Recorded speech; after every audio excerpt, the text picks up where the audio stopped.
Halo guys, kalian pernah nggak dengar kisah tentang wayang golek yang kalau misalkan kita nggak dengar ceritanya sampai selesai, dia akan mengikuti kita? Kalian pernah dengar nggak kisah itu? Kali ini aku mau ngejelasin ke kalian cerita kisah nyata tentang wayang golek guys. Mitos atau fakta itu semua tergantung dari kepercayaan kita masing-masing. Tapi ini adalah kisah nyata yang benar-benar terjadi. Narasumber aku kali ini kebetulan adalah teman terdekat aku sendiri. Dan kejadian ini memang cukup lama guys, udah bertahun-tahun yang lalu.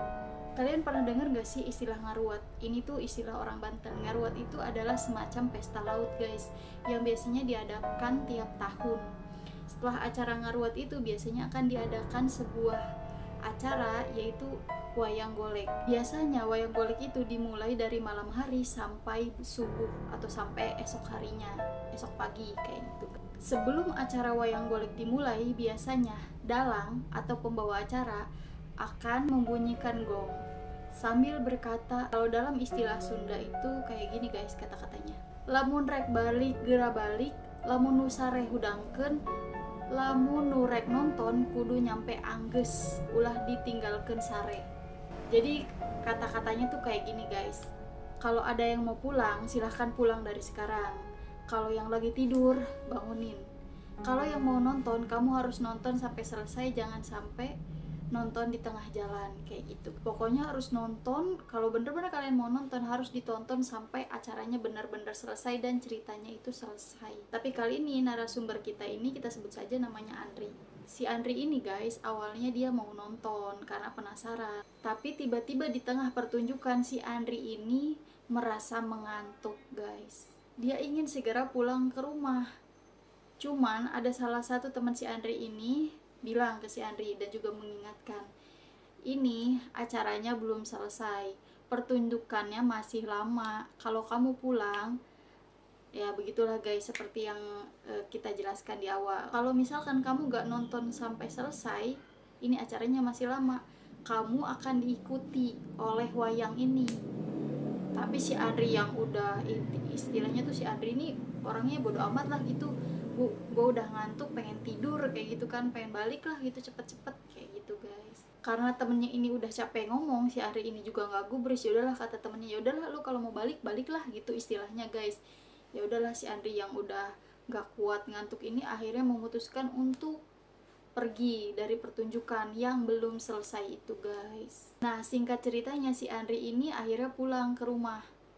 Dalam perjalanan sambil membawa motor, tiba-tiba perasaannya beda gitu, kayak merinding guys, merinding itu sebadan badan. Singkat cerita si Andri ini kecelakaan guys, dan kebetulan ditemukan oleh beberapa saudaranya yang saat itu melintas lah, ditolong oleh si Andri ini. Si Andri ini kecelakaannya cukup parah guys, sampai dia koma berhari-hari di rumah sakit.